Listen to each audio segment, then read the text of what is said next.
Hello, friends. Welcome to Pod Maverick After Dark. Oh, no, wait. It's Mavs Party because it's the middle of the day on July 1st. It's been a couple hours, but the Dallas Mavericks managed to sign Klay Thompson in a sign-in trade that I don't entirely understand. You are joining me as I am out back of my aunt's patio, and we are going to talk a little bit about this trade. Now, I need y'all's help here. This is a Mavs party, as you guys know. I posted a link down there in the comments that I need you to click into because I need some of y'all to help me to help explain to me what the heck is going on with this trade. Because to be quite candid, I have been working all day and I don't entirely know all of the details. Josh went live last night to talk about the Marshall signing, which is really, really fascinating when you put these two things together. Now, my kind of basic understanding of this trade is that the Dallas Mavericks worked in a 3-team trade with the Golden State Warriors and with the Charlotte Hornets. They sent Josh Green to the Hornets. And earlier, as I understood it, the Mavericks were potentially getting back 2 picks. I've not seen the final tally of what's going on there, whether the Mavericks are sending back any picks to the Warriors. And then we have the Mavericks getting Klay Thompson, and he has signed a 3-year, $50 million deal, which just... goodness, 3 years for Klay Thompson, future Hall of Famer, one of the best shooters in NBA history. Really just pretty shocked. I'm very excited. I think if you were to ask me a couple of weeks ago, is this even possible? I probably just would have rolled my eyes at the concept. But here we are now. The Mavericks went to the finals several weeks ago, and now they are outbidding and out entertaining the Lakers for a future Hall of Famer. And all right, we got my guy. I'm pretty sure this is Henry down there in the chat wanting to join us here. So Henry, you're gonna have to give me your take on this. Klay Thompson and Kyrie Irving playing together. What's going on, my friend? What's shaking, boss? How you doing? I am surviving. I am plying myself with more caffeine. My wife and I drove from Dallas to St. Louis starting at 7 p.m. last night. So we got in about 4 this morning, and I've just kind of been going. So what's going on? Man, nothing much, man. We're cool. And shout out to Dow Dang. I know he's probably watching this, but a meaningless conversation we had back early.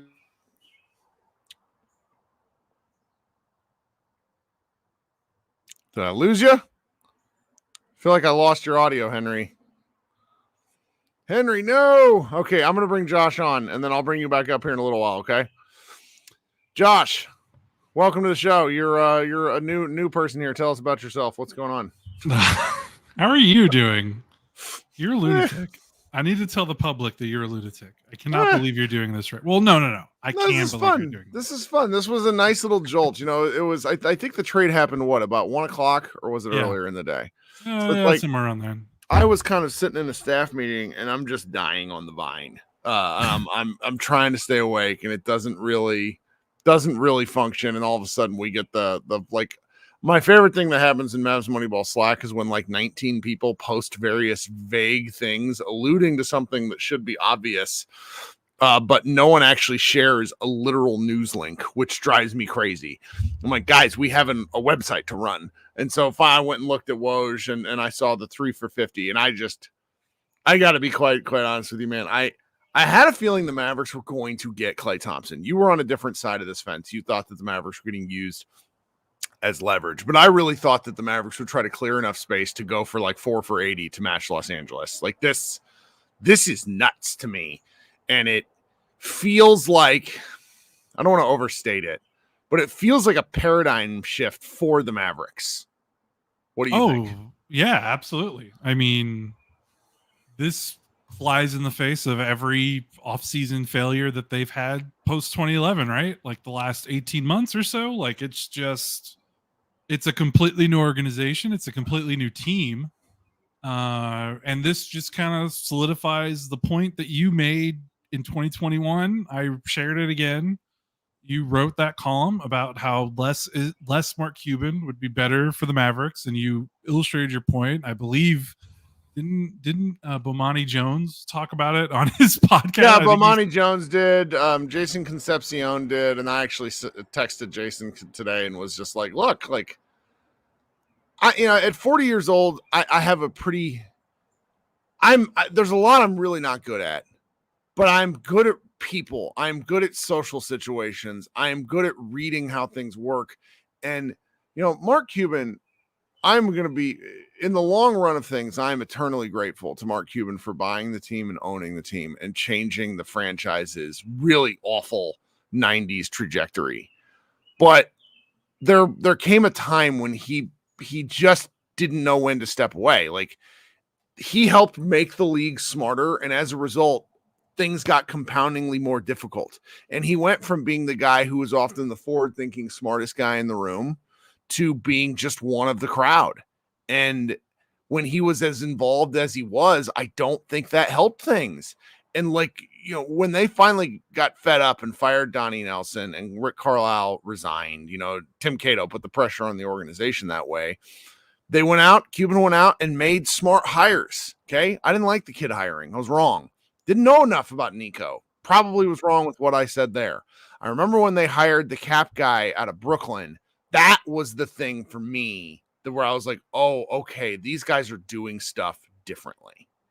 And so I'm just, when you look at what they've done today, and when you look at what they've done essentially since like the JaVale McGee signing, like after that, everything they've done has been singles, doubles, leading to a home run. It's pretty amazing. Yeah, it's pretty remarkable. Basically, since the Kyrie trade, their only miss has been Grant Williams, who they turned into PJ Washington. So it's been pretty remarkable. And like you said, he stepped back. He doesn't even own the team anymore. He's gone from owning the team and being the final decision maker on everything that they did to not even have. I don't even know how much of a voice in the room he still has. He doesn't realistically have one. And one of the things that in hindsight, it's like he very much framed his own exit to the reporters who covered it by telling them that he would have a voice in the room, which he doesn't. He doesn't have one. I'm sure that he gets to say things and they hear him, but he has no decision-making capacity. And the thing about that is, if I were him, I'd kind of be okay with that. You're a minority owner. People listen to you. You're a shareholder, but you're not part of the team in the decision-making factor. And that's okay. Like he helped build a team that won a ring. Like that's right. His legacy is intact. Like what this allows me to do as a fan, what this allows me to do is do the same thing that I'm going to do with Tim Hardaway Jr. is eventually I'm not going to remember the bullshit, and I'm going to remember all of the good stuff. And like Cuban brought a lot of good stuff to the table, selling the team at the right time with the right decision makers in place, which he put in place, Nico, Kid, etc. Like he deserves credit for that. And I'm just pleased that, he can kind of walk off into the sunset now. Yeah. He's left the organization in about as good a hands as you could possibly imagine. You brought up the cap guy from Brooklyn. They also, what's his name? Matt Riccardi, who's one of their, I think also came from Brooklyn. He was Brooklyn's like top draft guy, I think. Back before they brought in Kevin, like when they kind of rebuilt that team on the fly that attracted Kevin Durant and Kyrie Irving in the first place, when they got the D'Angelo Russells and the Spencer Dinwiddies and the Jared Allens and Nick Claxtons and all those guys. So, it's a completely different front office from what they were working with from 2011 to like 2020, basically the Donnie Nelson regime. It's a completely new organization. They're moving in a completely different way. You just see the move. Like, it's not just it's the volume of moves. Like, remember from 2011 to about 2020, basically pre-Nico, they just didn't make enough moves. Like, remember, we're just like, you got We to had the same roster for 4 to 5 years, and they would make moves around the edges, and it was either the big fish or try to moneyball it with these like very low budget signings like that. It was either all or nothing, and you just can't win like that in the NBA. The NBA is all about talent. You gotta have talent. And I want to get this kind of off my chest, and hopefully I will move on. One of the things I'm going to really enjoy over the next several days is the lauding and the praising of what the Mavericks have done here. And Jake Kemp, formerly of The Ticket, of the Dumb Zone podcast now, wrote an article today for Dallas. What is it? Dallas D Magazine, and just talked about how the former front office wouldn't pivot and would have still be stuck in neutral. A, 100% agree with that. But B, nobody said this stuff at the time. We were constantly sold a bill of bullshit about how, you know what? It's really great that we signed 2 guys that weren't in the league before the bubble. And you know what? We're going to re-sign them to contracts that nobody wants. And like, that was just the sort of stuff we were sold by the Mavericks. Like, and then the some of our peers in media apparatus would go, you know what? This shit tastes delicious, and we're going to tell you why you should also enjoy it. And I'm looking forward now that we can have this really actually good team instead of a idea of what the Mavericks sold us as a good team for several years. And this is going to be a lot of fun. I'm really looking forward to it. Yeah, it'll be nice. It'll definitely be nice to not have to argue about this stuff as much anymore, and we could just talk about the actual basketball a little bit more, which I know is what you like, talking about the games and not having to talk about cap space and off-season drama and front office dysfunction and coaching dysfunction and all that BS. You know, we can now focus on the games. So it's pretty wild. And I mean, we haven't even talked directly about the move. Like, we've talked a little bit. We talked the last podcast that we talked together about Klay and kind of how you felt about it. Now that it's here, I talked with Matthew Phillips last night, and we kind of went into the pot because it was still hypothetical at that point. What's your kind of initial reaction to A, the number he got, and B, what he looks like on this team? Because he's a very divisive player right now, I think. Sure. Well, this actually leads to directly one of the super chats we just got from Miguel Dominguez. He has, are we hard cap for the entirety of Klay's deal? The answer to that question, Miguel, is when they sign, as they moved out from underneath Josh Green's money, something about that put them. They're currently below the first apron. Is the answer to what we're going to have Scott on CBA Mavs at some point to walk us through some of the details. But the Mavericks have. I'll summarize it to say what I understand right now. The Mavericks are below the first apron and thus have future flexibility. They still don't have a lot of options because they are over the salary cap and they're operating very close to the apron line. And I think if you were to enter the season over that apron line, that screws with your flexibility for a real long time. Like, it's basically until it cuts away elements of things that you can do. And my understanding right now, because the Mavericks have their 25 and their 31 pick, they do have some flexibility within the current means of the CBA. So that's pretty interesting to me.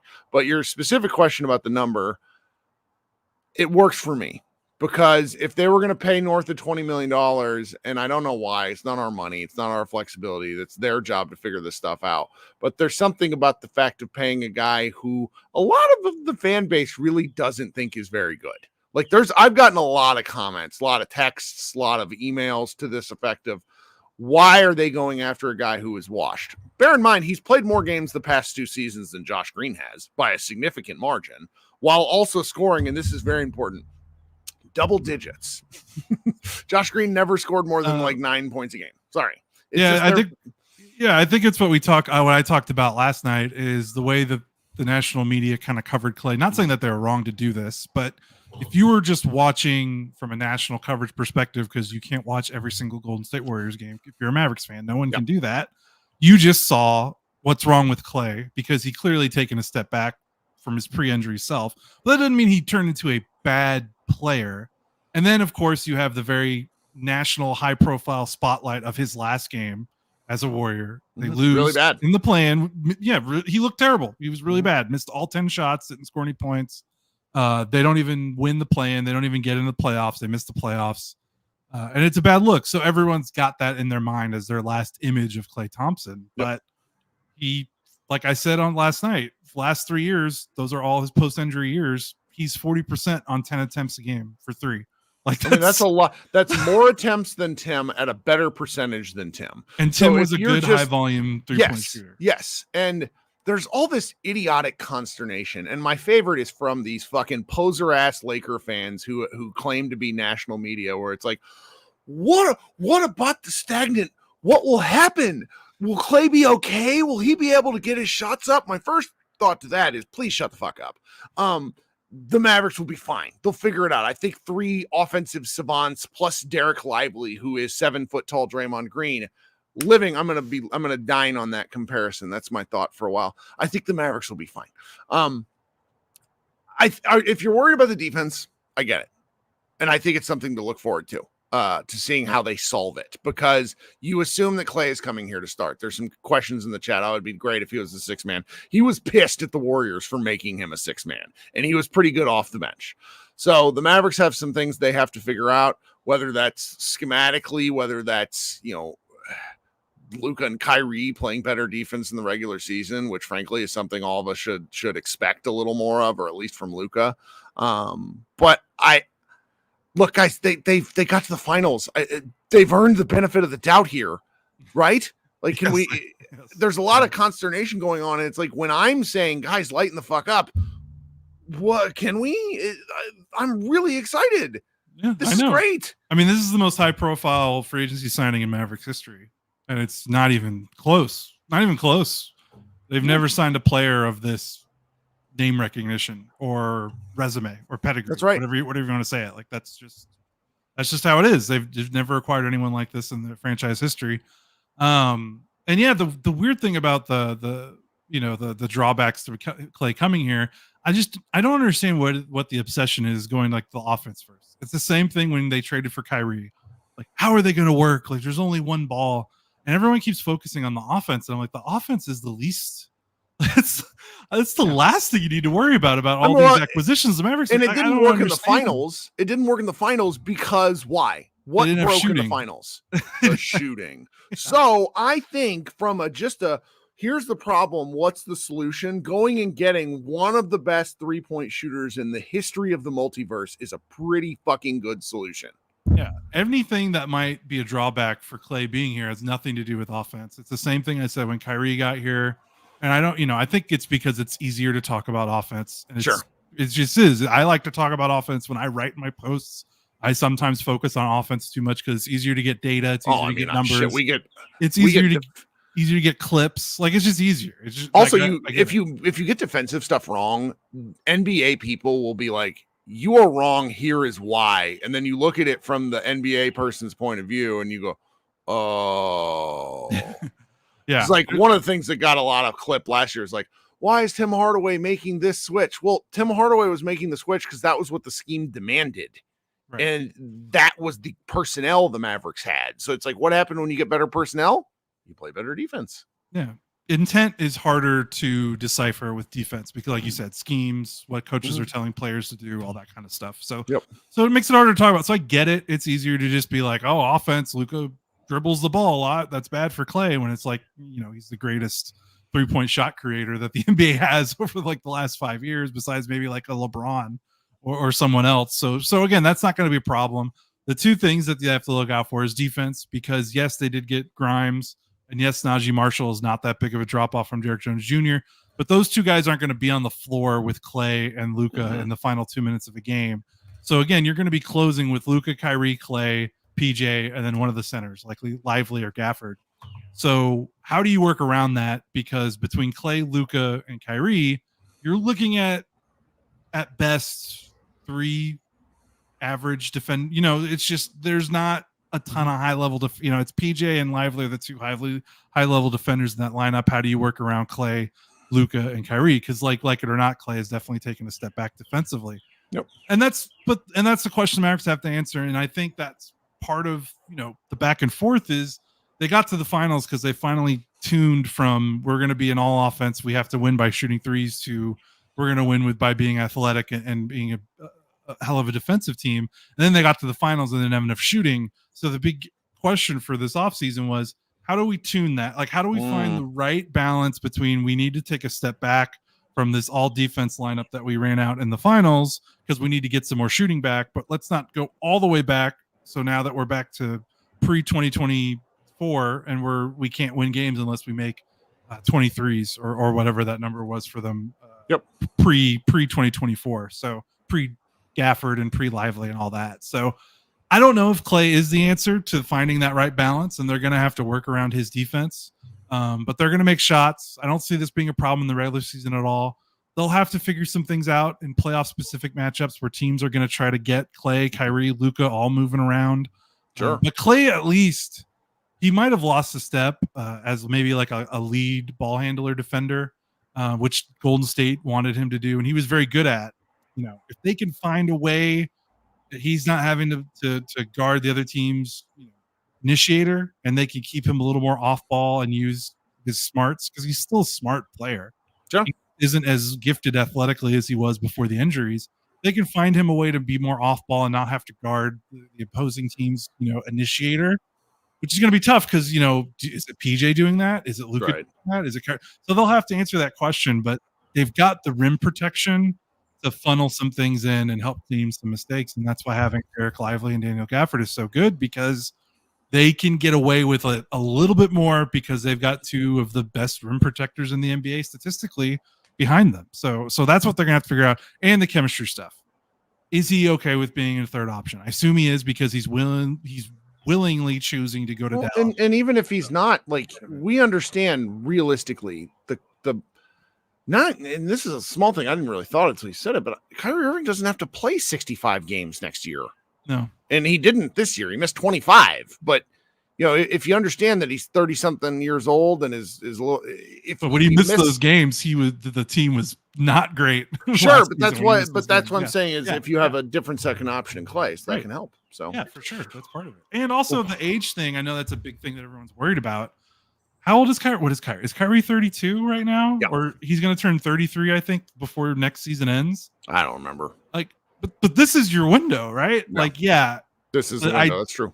The ideal scenario is you get a young, defensive-minded wing that can create shots and shoot, which is, the most desirable player in the NBA that every team wants. So when you're in a position that the Mavericks are, you're going to have to maximize this window with Kyrie as your second best player. So really, I don't think the age thing matters at all. I know that sounds silly. No, it could blow up, but you have to maximize this Kyrie window that you have. So you go from there. Well, you should get back to your day, and I'm going to bring up other folks. Thanks for talking, Josh. Y'all have fun. I think everyone's going to be in a good mood, so have fun today. That's right. All right, talk soon, buddy. Josh and I wanted to talk, but then we just things kept happening. All right, so we're going to bring Henry back up, who apparently got a phone call, and then it shuts your app off. So what's going on, dude? All right, can you hear me now? I can. You sound good. Perfect. All right, so first things first. Again, shout out to you and shout out to Dow Dang. It was something small, but ended up going to Google cybersecurity, SOC, try hack me. So I'll be in tech soon. So shout out to Dow and you for that small conversation. But what do you think our version of the Death Lineup 2.0 is going to look like? Ooh, that's a good question. I need to see Marshall play more basketball. I don't know enough about him. And I tweeted earlier today that for me, he's the kind of medium floor gamble that I suspect he'll matter to this team a lot more than I would, just kind of like the Derrick Jones Jr., where I wouldn't have assumed that. Man, what I've seen him one-on-one lock up Shea like you wouldn't believe. He's a minus big the guy. Athleticism. That's what I'm saying. Derrick Jones Jr. was great. Minus the athleticism, Najee Marshall is better than Derrick Jones in every single way. When you watch Derrick Jones in the finals, he was too thin to guard Tatum or Brown. Yeah. Najee does not have that problem. He damn near had Jimmy Butler in a chokehold, right? Well, Undertaker style. So and this sort of goes to the point that I brought up a second ago about, what if Kyrie's not playing? If Kyrie's not playing for whatever reason, the Mavericks don't have a single guy on the floor smaller than 6'7". Right. That's a big team. And the size is one of the things that the Mavericks really took advantage of down the stretch and how they outbullied the Thunder, for example. So I don't have a good answer for that yet. I'm going to have to think about that for a while because I think it sort of depends on what you're going for. Are you looking to strangle a team to death on defense, or are you looking to destroy them on offense? I mean, would you compare Golden State's death lineup when it was Andre, Iggy, Draymond, all them, to the version of the Boston Celtics that we just lost to, where they could switch everything? In that aspect, I'm talking switch everything. Mm-hmm. There's no glaring weaknesses. What would you run as a lineup? Again, if you didn't think about it, that's perfectly fine. But think of Warriors lineup when they had Iggy, Draymond, Steph, Klay, KD. Tell me what your answer is, because I don't know right now. Just off the top of my head, without even giving it any real thought, yeah, I'd probably go say Luka Kai, Quentin Grimes, because he is upgraded Josh Green in every way. I saw him hold down Jimmy Butler with one leg damn near going out. His point of attack defense with Najee Marshall, we are legit. If you haven't seen the tape already, watch that. But I goes Luka, Kyrie, Quentin Grimes. This is where I'm torn, but I might go Klay PJ. Small ball 5 for PJ. Sure. Is I what like I it. possibly might be thinking. Lively is going to be hard to keep off the floor for me. I just the more I think about it and the more I talk about it with other people, he's just a basketball Pokemon, and we're at like the second stage for him. He's going to be nuts, and so I'm really looking forward to seeing what they can get out of him. Do you feel like the constant motion, off-ball motion, action, DHOs, and constant rescreening that led to Golden State's success against Celtics in 2022, do you think Jason Kidd is going to then reintegrate that into this offense so we don't have to work as hard to get shots and obviously free up Klay some more? I think they certainly should. I mean, one element that we talked about down the stretch last year was that the Mavericks didn't have enough guys who could dribble. And it's not like Klay's an and one mixtape guy, but I feel pretty confident with him putting it on the floor now and again. And I think you have to do those sorts of things just to keep the defense guessing. You want to be more multiple. You want to do, go ISO ball can work, and you can really obviously march to the finals doing it. But I would like to see the Mavericks, if they have capable players, continue to try to expand what they do and what they've done. They ran a lot of Luka Kyrie action in the final 15 games of the season, and then we didn't see a lot of that stuff for several playoff series. And so I just, I will just say what I've been saying is that at this point, I think we owe everyone involved a lot more benefit of the doubt. I'll give it to him. Again, you know me. I was unapologetic, and I still am on the Fire Kid train. That was me 100%, and I own that. But if he can find a way to get, because again, we know the obvious play, they double Luka, sure, give it to Lively in the short roll. You got fucking Klay Thompson sitting in the corner. Good fucking look. But I just hope we can bring in more option, because that ISO ball went dead flat against the Celtics, and you saw previous in the series before, Indiana gave them fucking fits. So unless somehow TJ McConnell and Andrew Nembhard are better than Luka and Kyrie, we have to switch up that game plan, and I'm hoping that Klay Thompson will bring that into it, because if it is, we're going to be right back in the finals. Can't wait. And Josh and I didn't mention this, but the fact that the Mavericks were able to hold on to Sweeney, I think is pretty important. I hope we bring in Phil Hendy. I want to write about that, and I haven't yet, because I don't want to jinx it, but I wouldn't be shocked if they get Handy. Yeah, I really do. Do we have any updates on the Josh Green going to Charlotte and kind of like what the trade entails? So they sent us two second round picks, and I'm pretty sure one of those is getting sent to the Warriors, but I don't know for sure. I'm sure the chat will correct me. Okay, yeah, because I didn't see any updated things. I'll probably go on Twitter and find out literally as soon as I open up. It's tough. No, like it's really so. Like all the Warriors guys, this was just where it's like when everybody acts like they don't have a dog in the fight, particularly like local media, where everyone like tweets all defensively, and that was what all like Anthony Slater and Chris Haynes was like. Well, this isn't done yet. This isn't true, and it's like okay, okay, Jan. Adrian Wojnarowski doesn't fuck up quite like that. So, no. All right. Well, I got to get to folks, and I only have a certain amount of battery life. I'm out here raw dogging it with no plug on the computer. So, thank you so much for waiting and hanging out. Okay. Yes, sir. See you on the next one. All right. Talk soon. All right. Coming up next, Brian. What's up, Brian? Man, excitement. contentment. You know what I mean? We're having a good free agency so far. I'm really, really, really excited about excuse me, the things that I've seen us do so far. Oh, can I try my hand at the death lineup question? Yes, that was a great question. I'm just too stupid at the moment. Like my brain is not functioning. No, because I've honestly been thinking about it since I saw the trade was made official. I think it would have to be Luka. Kyrie is really the one that I have a question about, but he's going to be out there because he's just too good offensively. Right. Like he's the one that in my brain where I was like, would you have Kyrie out there? I think we do. It is so tempting to have a lineup of nobody shorter than 6'7". That would be amazing. But I think we can do that in spurts in the game. Yeah. I think Kyrie played good enough point of attack defense like in the playoffs that we can say, okay, you'll be out there, and then if you get caught on a big or something, we can just scram switch you out there or whatever.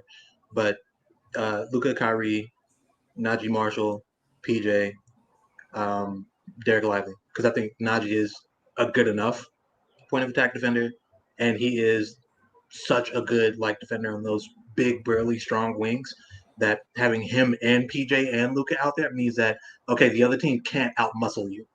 Like, if they feel like they can run by you, good luck. You're going to be meeting one of, PJ or Lively or maybe Najee himself. He's playing low man, I don't know, at the rim, and good luck at that point. But Najee is just like a grizzly bear with real skill, and I love that dude. I've loved that dude for years. I'm so glad we have him. I don't know enough about him. I'm looking forward to learning though. I did see one Pelicans blogger basically say nobody's gonna fuck with Luka now with him on the floor next to him, which I like that just as all of that. I've seen him choke out Jimmy Butler on the court. We ain't gonna have to worry about anybody touching Luka Doncic, man. I am. Trust me, that dude is going to be as much of a fan favorite as Derek was. It won't be because of the dunks. It'll be for more of the Dan Gafford, really gritty hustle plays and great defense, and just watching him defensive rebound and seeing what a difference it makes to have a wing who is actually out there able to get both two big ass hands on the ball and wrestle it away from anybody when Lively is getting one or two dudes at a time boxing him out, and having just that extra help in closing out possessions, you're going to notice a difference immediately.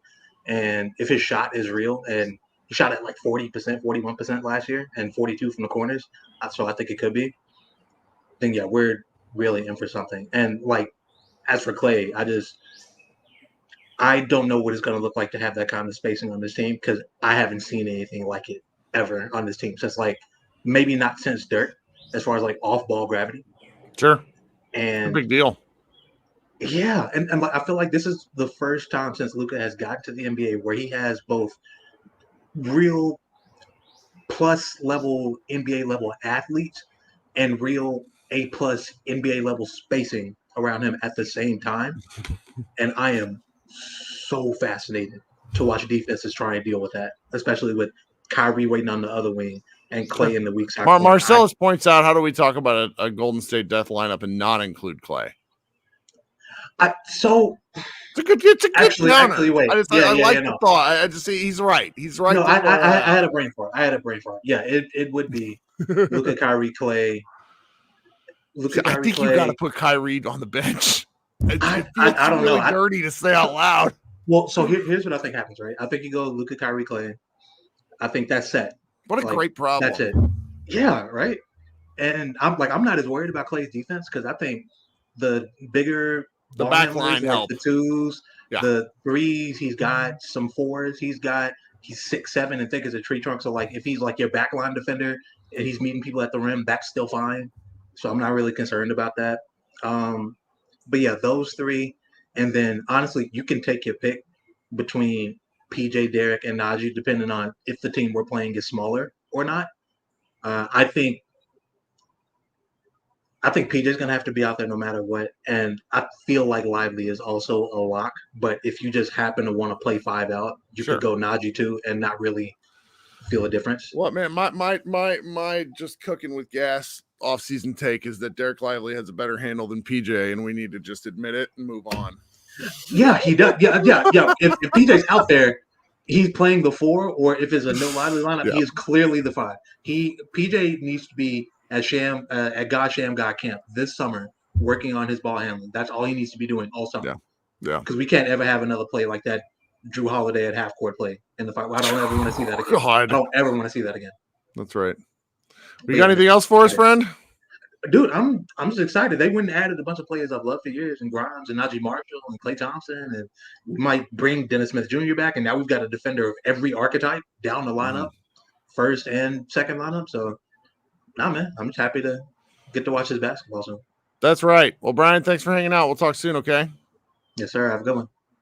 All right, coming up next is Connor. Connor, what's up, dude? What's going on, Kirk? How are you? I am great. Welcome to the show. What's going on? What are we thinking? I'm not going to be as deep. I got some quick hits that I wanted to talk about, and then I'll get out of here. But I'm in a group chat with some Lakers fans, and so this has been a very fun day and a half to go back and forth with we're going to get him, no, we're going to get him, so on and so forth. As soon as the Mavs got him, it was immediately like, well, he's washed anyway. So it's the best. What's the point of having him at all? I would have done the same thing if I was in. That's what I told him. I was like, had you guys got it? I said the same thing. He's washed. We didn't need him. But it's really nice for the Mavs to get a high-profile free agent and also have it be at the expense of the Lakers. It's awesome. It's a great feeling. I've been smiling all day. Yeah. Well, I just got this tweet sent to me. I can't even say what the guy's name is. Trees from the Forest. Klay made a very self-aware basketball decision despite the tremendous other pressures pulling him to the Lakers. This was the best basketball environment for him. That alone tells me he will be successful in a Mavericks jersey. I like that take.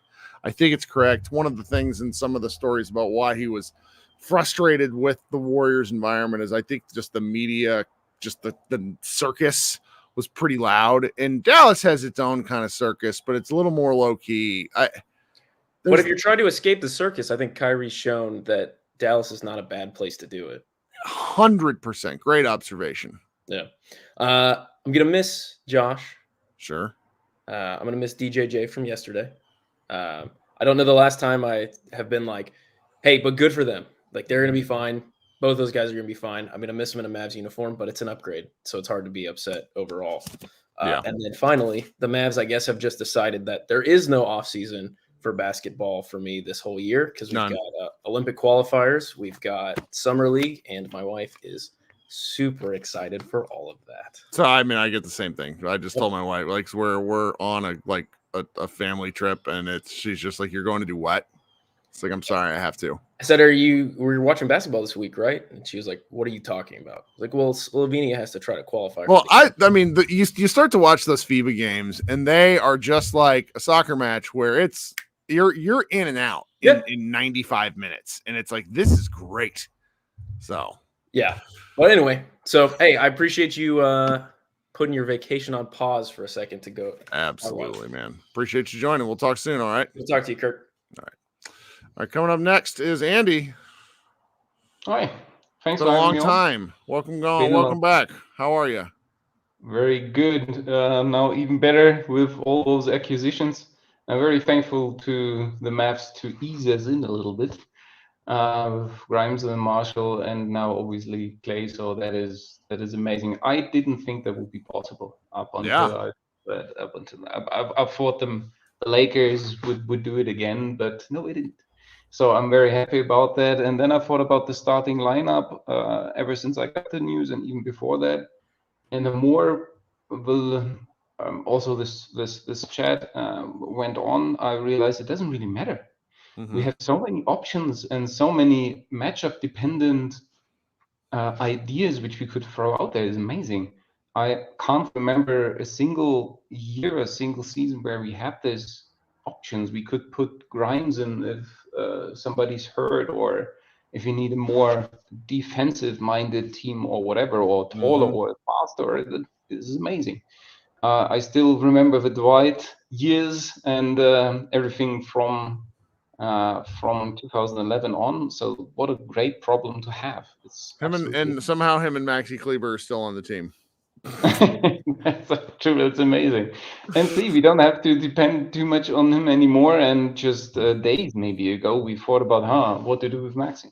Yep. And now he's what the second or maybe the third guy coming off a 4 from a bench. So that's something. I'm really happy about this. So just thought I voiced that really. And my opinion, of course, as well, is that it's Luka, Kyrie, and Klay, and so that's pretty cool. I just wanted to bring that up here. And also in Germany, I spoke with another colleague who's very much into Mavs basketball. So it's not just only European championship and football and soccer going on. It's basketball as well. That makes me very happy, very proud. It's great stuff, man. Appreciate you joining once again. All right. Thank you very much. All right. Talk soon. Then last but not least, from the Southern Hemisphere, we have Rain. What's going on, man? Hey there, Kirk. I don't mean to be the bring it down. I'll start off with what I see positive. I think Clay's going to get wide open shots without having to sprint his ass off. Yes. Hopefully that saves his legs a bit and gives a bit more energy for defense, because I do have some defensive concerns. But even I also have faith in Nico that if this doesn't work, that he will find a way to pivot and find a new avenue to go through. That's right. I mean, look, at the end of the day, what is it? 3 years, 50 million, about 16-ish million a year. It's not a terrible contract. They didn't really give up too much. To answer your question from before, so it looks like the Mavs are getting a second-round pick from the Hornets, and so are the Warriors. It's nice to have. Nice to have. Which like it always drives me crazy when they don't have any, and I'm like, can we please have a pick?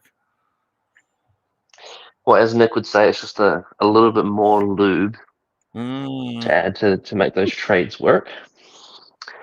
I do have some defensive questions.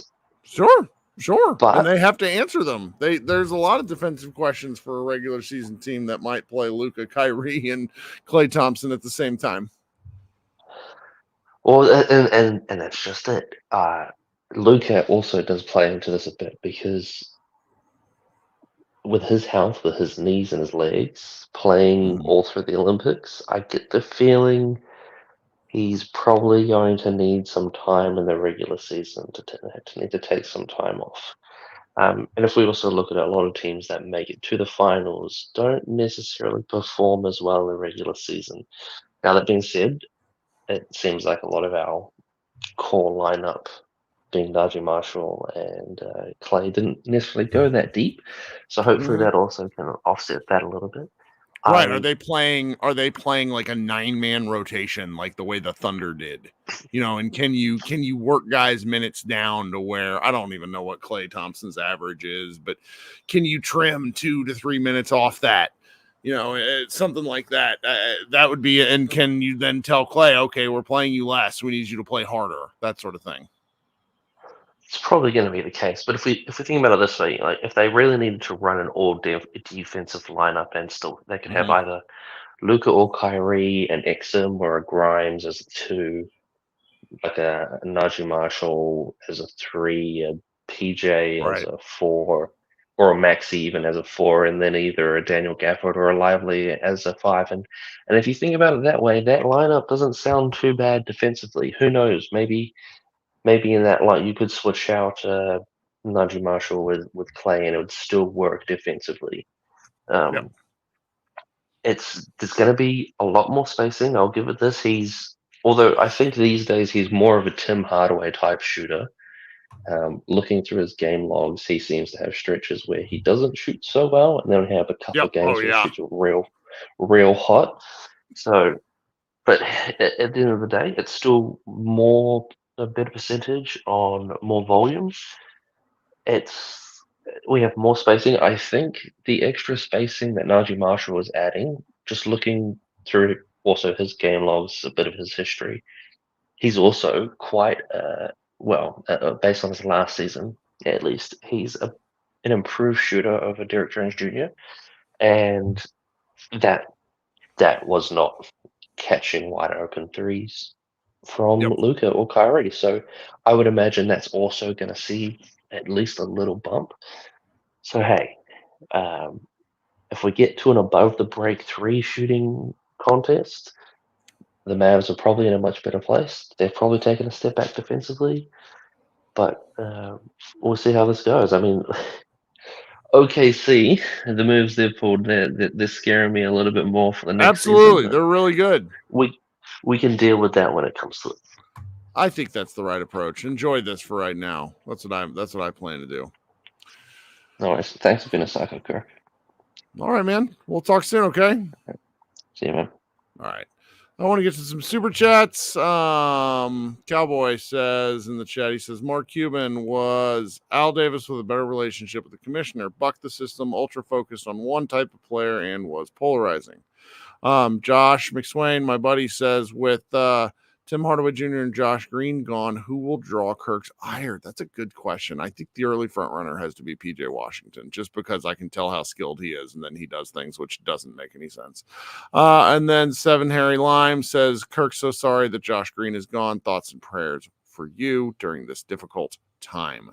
Last thing that we'll end with is CBA Mavs shared a tweet saying, as of right this moment, the Mavericks are $2.58 million below the hard cap.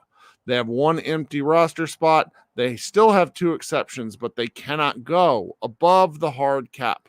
So that's an interesting thing to note. They have up to $4.25 million using the full MLE, 4 years max, and up to $4.67 using the 2-year max. I don't know what those last two things mean, but Scott is smarter than me, so we're just going to leave it at that.